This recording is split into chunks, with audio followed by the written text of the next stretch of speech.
Authenticity is the courage to show who you really are, not without fear, but in spite of it. Hello, YouTube. I'm Trenzel, and I'm here for your self-growth. And today, I'll be giving you tips on authenticity. Number 1, share the real you. Number 2, don't let fear stop you from doing so. That's it. End the video. We're done. That's a wrap. Obviously, there's more to it than that. In order to get those first 2 parts down, which is at the heart of authenticity, what we must first do is we must figure out who we are. You must find yourself.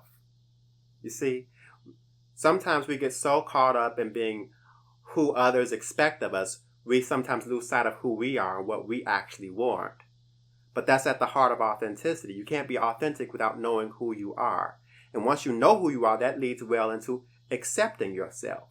That's number 2. You must accept who you are, what you are. You embrace who you are and what you are. And that leads to number 3, opening up to people, even if you have to open up in small pieces at first. So you want to share the real you. You want to open up about who you really are. Once you open up, you'll be surprised what people will accept. You'll be surprised. People surprise you oftentimes. You open up in small little pieces to them, share who you really are. Oftentimes people accept you far more than you realize. Number 4, don't believe the little lies your mind tells you. Oftentimes the fear will whisper in your ear that if you open up, people will say this or people will say that. The mind will start catastrophizing. We want to avoid that. Or at the very least, we don't want to give in to that. We want to show ourselves, and it takes courage. It takes willpower to get over it. That's why you sometimes have to do it in pieces. You open up in pieces. You don't necessarily believe the lie the mind tells you, oh, if I open up, people won't accept me. People won't love me. People won't like me. How will you know for sure until you open up? That leads us to number 5. Don't assume. A lot of our assumptions are wrong. We assume people will react this way or won't accept us or will judge us. But people are often too caught up in their own worlds to do stuff like that. You take me, for example. I assumed that I would never find a place that would fully accept and embrace me.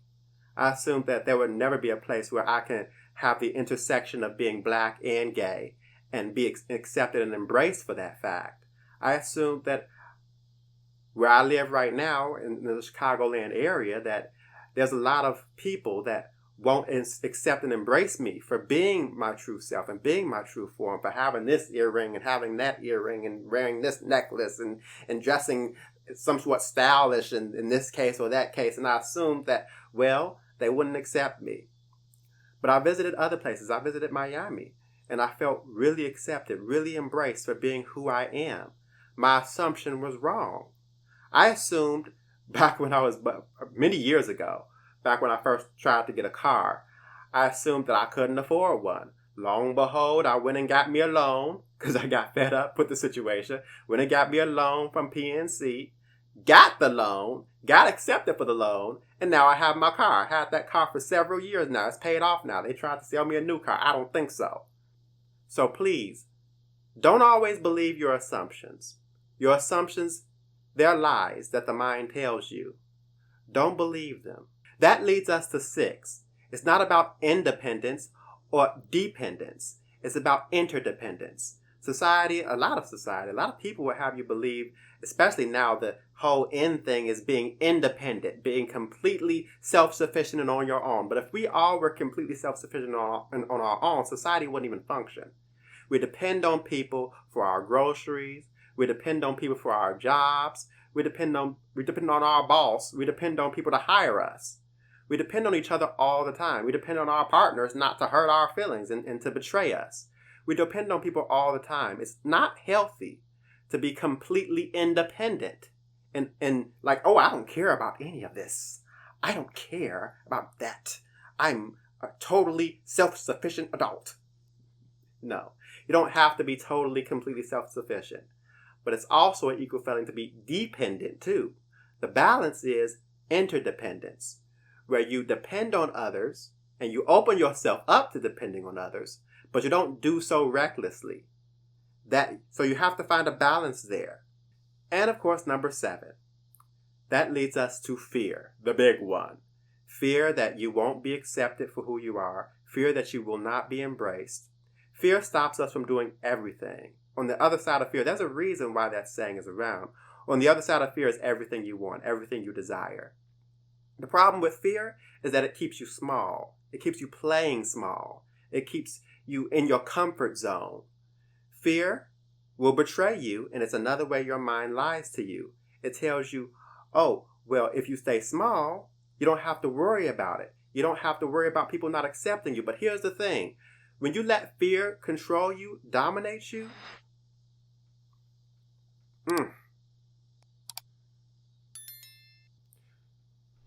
here's the thing. When you let fear control you and dominate you, you will find that you're wearing a mask. You're hiding yourself to please who? Certainly not you. And maybe you get the few likes, you get the few follows here and there, and you get a rush of dopamine because it feels good to have somebody hit the like button on you. It feels good to have somebody like your post. It feels good to have somebody share your post. But they're not sharing the real you. They're sharing a persona of you. They're sharing the mask because you're not. So you actually feel more invisible than ever. You actually feel more separated than ever because they don't know who you really are because you're hiding that. You're hiding it underneath the makeup. You're hiding it underneath and I know this is going to be hard for some people. Oh, you're hiding it underneath the filters and you're showing yourself at the best angles and at the best lighting. And oh, you feel like, okay, this is good. This can compete with the other 20 people that are trying to be supermodels too. This can compete with them. And so they like it. You get your little dopamine and then you feel more disconnected than ever because they're not seeing who you really are. So it leads back to my other point. You want to share the real you. You don't want to let fear stop you. You want to take me for example. Perfect example. You know, when I came on there, I thought to myself, I shouldn't let YouTube know that I'm gay. I shouldn't do that. What if people find out? What if my family members? What if they watch this and they find out, oh, he's gay, and now I'm judged for it? And then I realized I'm making a channel about authenticity. The importance of authenticity. I'm making a channel about being your authentic self and the importance of that, and the importance of self-growth, and the importance of showing who you are and valuing who you are. And I'm over here hiding who I am. Do you see how fear controls you? And this leads to my point about social media. There's a major, what I call an inauthenticity epidemic. You see it on social media. You see it where people, they like this and they like that, but they only like superficial things. They only like the muscles. They only like the breasts and the hips and the booties and they like you. Oh, I'm all this and that, and I'm Miss Top Gun, Miss Authority. And so you hear these gurus. They talk from a place of they know. They're so confident. And so how does that make you feel? Does it make you feel like they're level to you? They're where you're at? Or does that make you feel a little small? Maybe you have enough courage. Maybe you have enough confidence in yourself where you're not affected by this.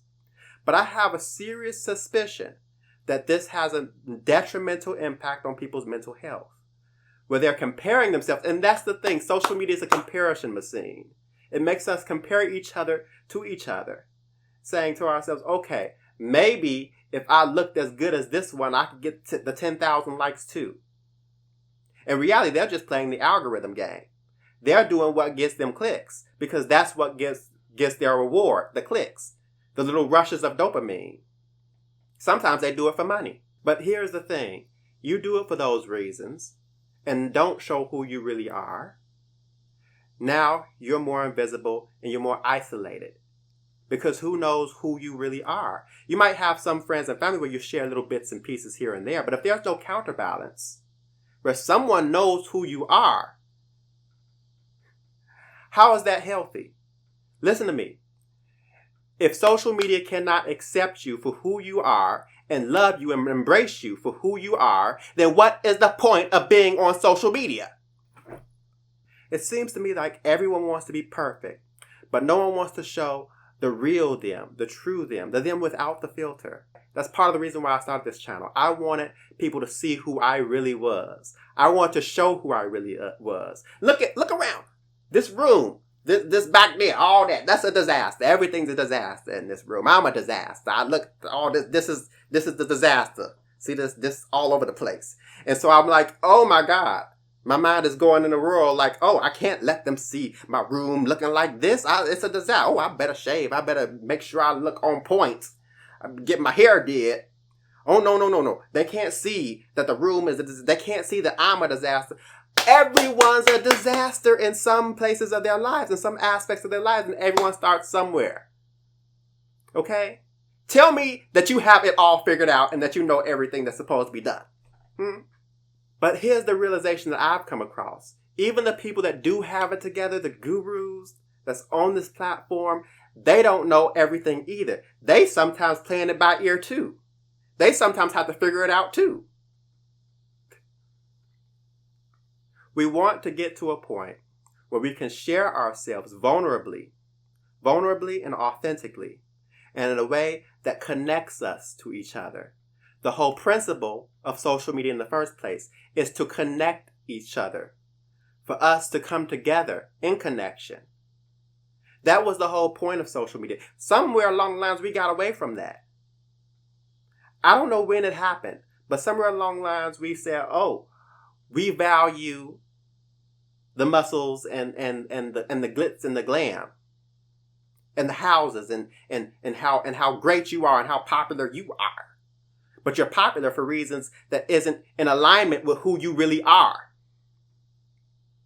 And I don't know when we got to that point. In order to be authentic, you must be able to courageously show who you really are in a way that is vulnerable. And that is not weakness, that is power, that is strength. Because when you have people see who you really are, that gives them the opportunity to love who you really are and gives you an opportunity to be seen for who you really are. Because I think we all want to be seen. Not always for, look at how good I look. And yes, okay, thank you. I still believe I look nice. But also because it feels good. It feels so dang good to be seen, to be valued, to be accepted for who you are. So that's it, YouTube. That's my first video. I'm a disaster. Everything's a disaster. I don't know how I'm going to edit this. I'm not going to pretend like I'm some person that knows all this stuff. I don't know nothing that's going on right now, okay? I don't even know if I'm in the shot right, okay? Am I in the shot? That's why I keep doing that shit and keeping my hands small. Am I in the shot? What am I doing here? Life is over. Oh my God. This is what the mind tells you. And if I would have kept listening to that, I'd have never recorded this video. Never would have recorded this video if I kept listening to that, kept going in circles and in circles. This is why I keep telling you the mind lies to you. But nevertheless, that's my first YouTube video. And I hope you like it. And hopefully it resonated with you. Hopefully I can get a few likes, maybe one subscriber. Oh my God, a subscriber. He wants a subscriber. What's his problem? A subscriber? Nah, can't give you that. Ain't nobody gonna watch your shit. See, this is my fears going through my mind right now. But that's my first YouTube video. Hope you like it. Thank you very much for watching. I don't got an outro. Bye.